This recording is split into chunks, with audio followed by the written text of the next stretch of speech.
সূর্য, বুধ, কেতু এই তিনটি গ্রহ একই নক্ষত্রে অবস্থান করবে পূর্বা ফাল্গুনী নক্ষত্রে।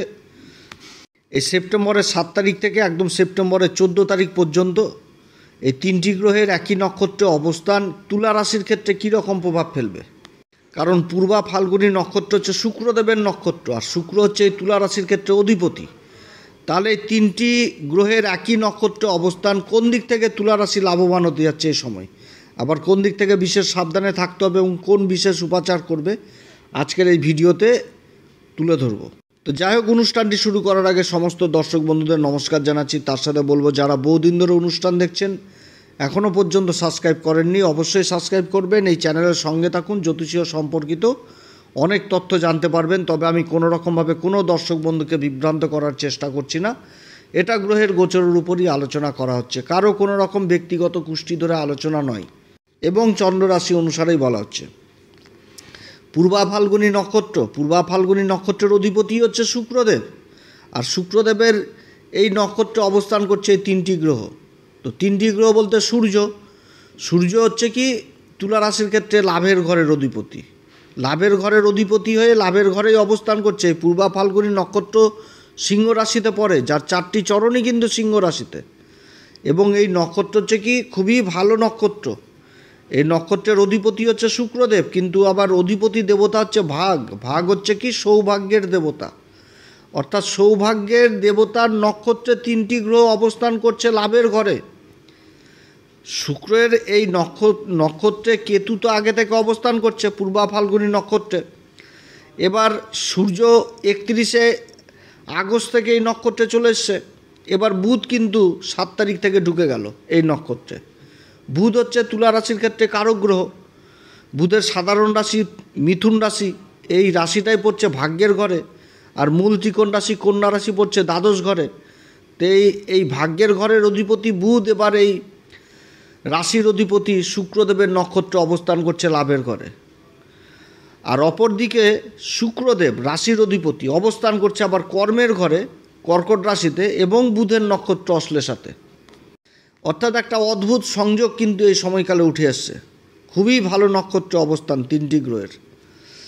এই যে একটা লাভের ঘরে এত সুন্দর অবস্থান, তারপর আবার দেবগুরু বৃহস্পতির শুভ পঞ্চম দৃষ্টি রাশির উপর থাকছে, এবং দেবগুরু বৃহস্পতি যে নক্ষত্রে অবস্থান করছে সেটা আবার নিজের নক্ষত্র। অর্থাৎ একটা ভালো সংকেত এই সময়কালে উঠে আসছে এই তুলা রাশির ক্ষেত্রে। পূর্বা ফাল্গুনী নক্ষত্রের 4টি চরণই পড়ছে এই সিংহ রাশিতে। পূর্বা ফাল্গুনী নক্ষত্র আমাদের জ্যোতিষশাস্ত্রে যা বলছে, সূর্য উদয় হওয়ার আগে যে লালিমা থাকে সেটাকে পূর্বা ফাল্গুনী নক্ষত্রের সাথে বোঝায়। এছাড়া পূর্বা ফাল্গুনী নক্ষত্র সম্পর্কে আমাদের জ্যোতিষশাস্ত্রে যেটা বলছে সেটা হচ্ছে কি, যে বিজয়ের প্রতীক, এক কথায় বলতে গেলে যে নিজের লক্ষ্যে পৌঁছে যাওয়া, নিজের টার্গেটে পৌঁছে যাওয়া, তারপরে যে একটা আনন্দ উল্লাস, সেটাই হচ্ছে এই পূর্বা ফাল্গুনী নক্ষত্র। অর্থাৎ একটা নিজের বিজয়ে হাসিল করার পর যে একটা সফলতা, তার যে একটা আনন্দ ফুর্তি উল্লাস, সেটা কিন্তু এই নক্ষত্রকে বোঝায়। তো আগেকার দিনের রাজারা যেরকম রাজ্য জয় করতো বা নিজের টার্গেটে বা লক্ষ্যে পৌঁছে যেত, তারপরে যে আনন্দ ফুর্তি করতো, সেই সময় আবির রং খেলে প্রকৃতিকে সাজিয়ে দিত। তো এরকমভাবে আনন্দ ফুর্তি করতো। তা এখনকার দিনে তো ডিজে মিজে এগুলো তো চলে এসছে। তো সেই সময় কিন্তু এইভাবেই জিনিসটা হতো। তো এটা কিন্তু সেই প্রতীক, এটাকেই প্রতীক হিসাবে ব্যবহার করা হচ্ছে এই পূর্বা ফাল্গুনী নক্ষত্রে। খুবই আকর্ষণের পাত্র হয়। একটা রাজার যে রূপ, রাজার মধ্যে যে একটা আকর্ষণ ক্ষমতা, প্রভাবশালী আকর্ষণ, চুম্বকের মতন যে আকর্ষণ, ভিড়কে নিজের দিকে আকর্ষিত করে নেওয়া, এটা কিন্তু এই পূর্বা ফাল্গুনী নক্ষত্র থেকে বোঝায়। পূর্বা ফাল্গুনী নক্ষত্র হচ্ছে ভোগ বিলাসিতা প্রবণ হয় খুব, সেরকম রোমান্টিক সমাজের হয়, রোমান্টিক মনোভাব থাকবে, সৃজনশীল, সঙ্গীত শিল্পপ্রিয়। অর্থাৎ এই সময়কালে যারা নৃত্য, চিত্র, সঙ্গীত এই সমস্ত কাজের সাথে তুলা রাশির যারা যুক্ত রয়েছেন, যারা সোশ্যাল মিডিয়াতে অ্যাক্টিভ রয়েছেন, যারা মিডিয়াতে অ্যাক্টিভ রয়েছেন, সেলসের কাজে যুক্ত রয়েছেন, তাদের জন্য যথেষ্ট ভালো সময়, খুবই ভালো সময়। এছাড়া যেই কর্মে যুক্ত থাকুক, সেই কর্মে একটা ভালো উন্নতির যোগ দেখাচ্ছে এই নক্ষত্রের এই তিনটি গ্রহের লাভের ঘরে অবস্থান এবং রাশির অধিপতির কর্মের ঘরে অবস্থান।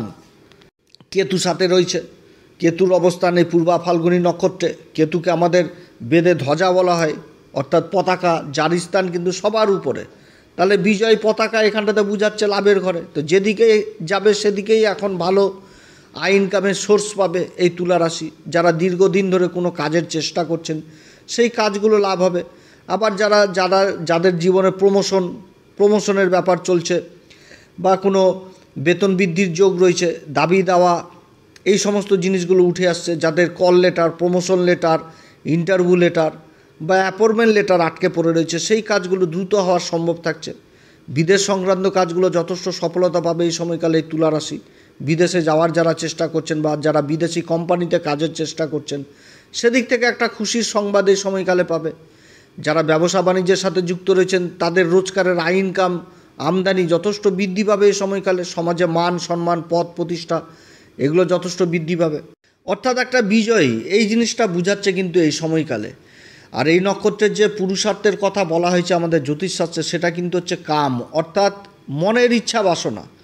এবার এই পূর্বা ফাল্গুনী নক্ষত্রটা এই তুলা রাশির ক্ষেত্রে যে ঘরটাতে হচ্ছে আর কি, সেটাও কিন্তু কাম ত্রিকোণের মধ্যেই পড়ছে। কাম ত্রিকোণটা উঠে আসছে কীভাবে, যে রাশির তৃতীয় ঘর, সপ্তম ঘর এবং একাদশ ঘর, এই যে তিনটি ঘর মিলে যে ত্রিকোণ তৈরি হচ্ছে সেটা হচ্ছে কাম ত্রিকোণ, অর্থাৎ মনের ইচ্ছা বাসনা পূরণ হয়ে যাওয়া। তো অনেক দিন ধরে তুলা রাশির যে সমস্ত মনের ইচ্ছা বাসনা ছিল সেইগুলো পূরণ হওয়ার প্রবল সম্ভাবনা এই সময় থাকছে। কারণ রাজা পূর্বা ফাল্গুনিতে অবস্থান করছে, তার সাথে যুবরাজ বুধ এবং কেতু অবস্থান করছে, যে জয়ের চিহ্ন। তো এই সময়কালে মনের ইচ্ছা যাদের বহুদিন ধরে কোনো কাজে আটকে ছিল সেই কাজগুলো হওয়ার প্রবল সম্ভাবনা থাকছে। অর্থাৎ একটা খুব ভালো সময় এই তুলা রাশির ক্ষেত্রে। কর্মক্ষেত্রে মান সম্মান যথেষ্ট বৃদ্ধি পাবে এবং কর্মক্ষেত্রে সুনাম সুখ্যাতি বৃদ্ধি পাবে, নিজের কর্মে প্রশংসিত হবে, ভিতরের প্রতিভা গুণ এগুলো সমাজের সামনে চলে আসবে, খুবই ভালো। এর এলিমেন্ট আবার আমাদের যে জ্যোতিষশাস্ত্রে দেওয়া হচ্ছে সেটা কিন্তু ওয়াটার এলিমেন্ট, অর্থাৎ জলেই জীবজগতের শুরু, বিশ্ব সংসারকে এগিয়ে নিয়ে যাওয়ার যে শক্তি, এটা কিন্তু পূর্বা ফাল্গুনী নক্ষত্রে রয়েছে। অর্থাৎ এগিয়ে চলার যে শক্তি, এগিয়ে চলার যে প্রবণতা, এটা কিন্তু পূর্বা ফাল্গুনী নক্ষত্রের মধ্যে রয়েছে। তো লাভের ঘরে এই তিনটি গ্রহের একসাথে জুতি যথেষ্ট ভালোর দিকে এগিয়ে নিয়ে যাবে। সময় অল্প হলেও একটা বিশেষ প্রভাব পড়বে কিন্তু তুলা রাশির জীবনে এই সময়কালে। এই নক্ষত্রে যেরকম সৌন্দর্যবোধ জিনিসটাকে বুঝায়, সেরকম আত্মবিশ্বাসী জিনিসটাকে বুঝায়, সেরকম আবার কিন্তু বিশ্রাম প্রিয় হয় এবং প্রয়োজনে পরিশ্রমও করে। এই নক্ষত্র খুবই ভালো নক্ষত্র। এই নক্ষত্রের কেরিয়ার জীবনে তাড়াতাড়ি উপার্জন হয় এবং অর্থ আসবেই এই নক্ষত্র। আর এই নক্ষত্রটা লাভের ঘরেই কিন্তু পড়ছে, সিংহ রাশি। সিংহ রাশিতেই এই অবস্থান, আর তিনটি গ্রহ কিন্তু একসাথে এখানটাতেই অবস্থান করছে। ভাগ্যের ঘরের অধিপতি লাভের ঘরে অবস্থান করছে, রাশির অধিপতির নক্ষত্র পূর্বা ফাল্গুনী নক্ষত্রে। কত সুন্দর একটা অবস্থান তুলা রাশির ক্ষেত্রে হতে যাচ্ছে। আবার লাভের ঘরের অধিপতি রাজা সূর্য ওই লাভের ঘরের ওই নক্ষত্রেই যে পড়ছে, পূর্বা ফাল্গুনী নক্ষত্র। তো রাজা যদি পূর্বা ফাল্গুনী নক্ষত্রে থাকে তাহলে তো বিজয় হাসিল এখানটাতে জিনিসটা উঠেই আসছে। অতএব কর্মক্ষেত্রে বিশেষ এই সময় লাভবান হতে যাচ্ছে এই সময়কালে এই তুলা রাশি। তবে এই নক্ষত্রে রাজা থাকছে, এর কিন্তু আবার মাইনাস দিকও থাকছে, কারণ এখানটাতে কেতু অবস্থান করছে, আবার সম্মুখে রাহু অবস্থান করছে। তো রাহুর সাথে সমসপ্তম যোগ, কেতু অবস্থান, একটা গ্রহণ যোগের ছায়াও কিন্তু থাকবে এই সময়কালে। অর্থাৎ নিজের ভোগ বিলাসিতা, আনন্দ ফুর্তি যেরকম বৃদ্ধি পাবে নিজের কর্মের সাফল্যের জন্য, এই সময় কিন্তু নিজের চরিত্রের দিক থেকেও যথেষ্ট খেয়াল রাখতে হবে। কারণ রাজা সে তো সুখভোগ করবেই, এটা তো বিশেষভাবে উঠে আসছে। এবং রাশির অধিপতি শুক্রও কিন্তু অবস্থান করছে কর্মের ঘরে। তো সুখভোগ জিনিসটা কিন্তু উঠে আসছে এই সময়কালে। আর এই পূর্বা ফাল্গুনী নক্ষত্র থেকে ভালোবাসা, দাম্পত্য সুখ, যৌন জীবনে আগ্রহী, এটা কিন্তু বিশেষভাবে উঠে আসে এই পূর্বা ফাল্গুনী নক্ষত্রে। অতএব নিজের কর্মক্ষেত্রে নিজের চরিত্রের দিকে যথেষ্ট খেয়াল রাখতে হবে। যদি আপনি পুরুষ হন তো নারীর দিকে, আর যদি আপনি নারী হন তাহলে পুরুষের দিকে।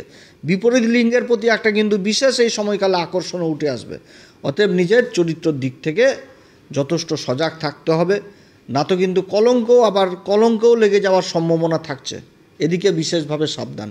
এবং তার সাথে নিজের খাওয়া দাওয়ার দিকেও যথেষ্ট খেয়াল রাখতে হবে, কারণ আনন্দ ফুর্তি, খাওয়া দাওয়া এগুলো কিন্তু বেড়ে যাবে।